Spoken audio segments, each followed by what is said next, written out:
All right, ladies and gentlemen, welcome back to the channel. Bo Nix and Sean Payton and the Denver Broncos officially are going to have their first winning season in 7 years. They are now one win away from its first playoff appearance since the 2015-2016 season, and it's large in part due to the 31-13 insane fourth quarter, insane football game. Indianapolis playing for their life, playing for the playoffs. Denver, kind of same thing. You win, you're probably in. You lose, and you're not kicked out of the playoffs. You're not out of playoff contention, but it's just going to be a little bit more difficult. And Denver probably played worse than Indianapolis, definitely through the first three quarters, but the defense played phenomenal. Bo Nix, despite throwing 3 interceptions in the first couple of quarters, steps up big when he needs to, and the defense is literally insane. And Bo Nix just resilient, not flinching. This is a team whose obvious future you should be terrified of, but even here in the playoffs, or hopefully soon to be playoffs with a win, it's not a team you're going to want to play. It really isn't. So right now, as it stands, Denver currently has a 29%. They have an 89% chance of making the playoffs here. They outscored the Indianapolis Colts 24-0 over the final 2 quarters on Sunday. They also forced 5 turnovers. I know one of them was Jonathan Taylor making a crazy mistake that just flipped that whole game script. It flipped momentum. It changed a lot of things. I don't even want to really go as far to say is, because I think people are blowing it a little out of proportion. It did switch momentum. But I don't think just because if Jonathan Taylor had scored that touchdown, that means Denver easily loses this and we're having a different conversation. So the point is, first winning season in 7 years, and the Denver Broncos are 9-5, and we're like a week away from Christmas. So pretty good season Denver is having. But before we get into this video any further, hit that like button, hit that sub button for daily NFL content. Broncos fans, love and appreciate you guys as always. If you could try and get this video to 250 likes, guys, that would mean the absolute world to me. My first ever Broncos video I made was in August of 2023. And honestly, all things considered, I don't even really think Denver's season last year was as bad as the NFL media world made it seem. But even this year, up until I would say this 4-game winning streak Denver is on right now, it feels like the media world never really wanted Denver to be a good football team. So I'll admit it, I was wrong about the Denver Broncos last season. But one thing we were pretty much everyone watching this video, especially if you're a Broncos fan, one thing we were all right about is this team's direction. It's money.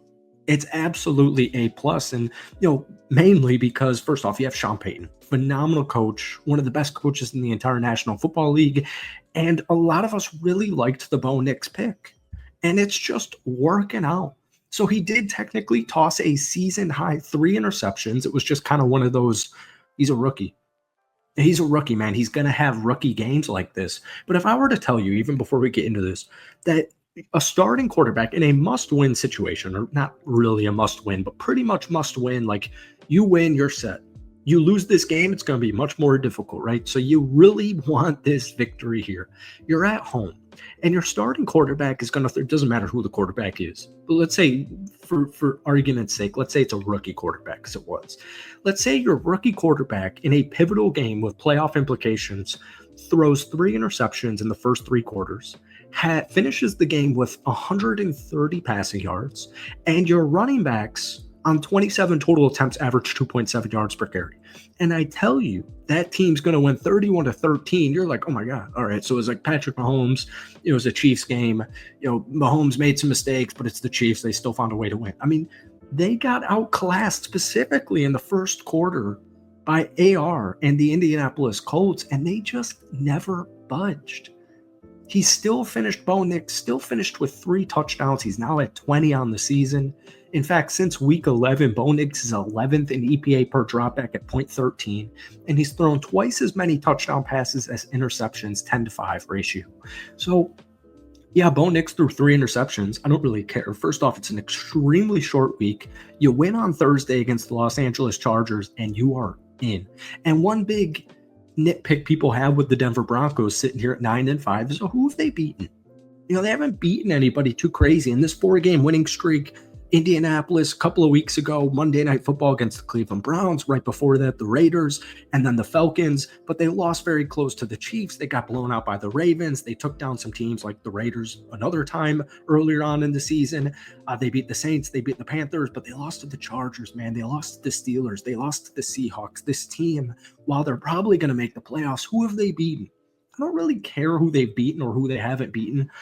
By Thursday night, I fully anticipate I think it's going to be a phenomenal football game. And if/when Denver wins, that discourse is going to be just done. It's going to be done for the rest of the season. And at that point, it'll become, this is a team that's tied for the number one scoring defense. They lead the NFL in sacks. They have playmakers both offensively and defensively. They might have the defensive player of the year in Nick Bonito. They've got the best cornerback in the NFL in Pat Surtain.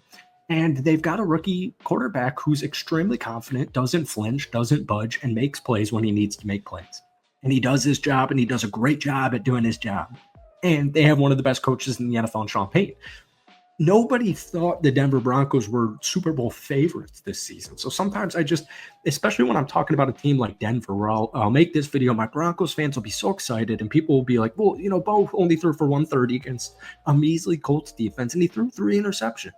That's not going to work in the playoffs. It's like, okay, obviously on paper it's not going to work, but who cares, man? Enjoy football, enjoy this storyline, because like we said, and as you guys know, this is a team 1 win away from its first playoff appearance in over 7 seasons. So speaking of defense player of the year, Nick Bonito currently tied with TJ Watt for the 3rd most sacks in the National Football League at 11.5.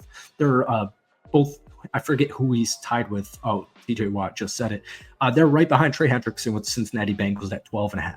He is the only player with a pick 6 and a fumble recovery touchdown. He is tied for 7th in tackles for loss at 14. He's tied for 12th in quarterback hits with 20. He's also the 4th player over the last 30 NFL seasons to have at least 11.5 sacks and 2 defensive touchdowns. Now, to me, he's had back-to-back pick 6s, but I guess technically that Colts pick 6 from Adonai Mitchell, I guess that was a fumble recovery, but looked like a pick 6 to me. But either way, he now has, thanks to the Cleveland pick 6 and the touchdown against Indianapolis, he's got 2 defensive touchdowns in the last 2 games. I mean, it's just insane. Brandon Jones had a beautiful interception along with 9 total tackles. Cody Barton continues to do his thing. Pat Surtain had a nice interception. Jonathan Cooper, Jonah Ellis, Justin Stranaud, even Abrams Drain, JFM. This team, PJ Locke, I mean, this team defensively is loaded. They're a top 5 defense in the National Football League, and even if they're not at home, even if they haven't had any crazy victories this season, no, I don't think you want to play the Denver Broncos in the playoffs. Yes, I think the Broncos could easily make some noise here in the playoffs. But once again, we'll deal with that when it comes. The most important game is Thursday night against the Los Angeles Chargers. So hopefully 48 hours from now, we see you on this channel with a victory recap. Thank you guys for watching. Hit that like button, hit that sub button for more, and let me know your thoughts on this 9-5 Denver Broncos team down below. Peace.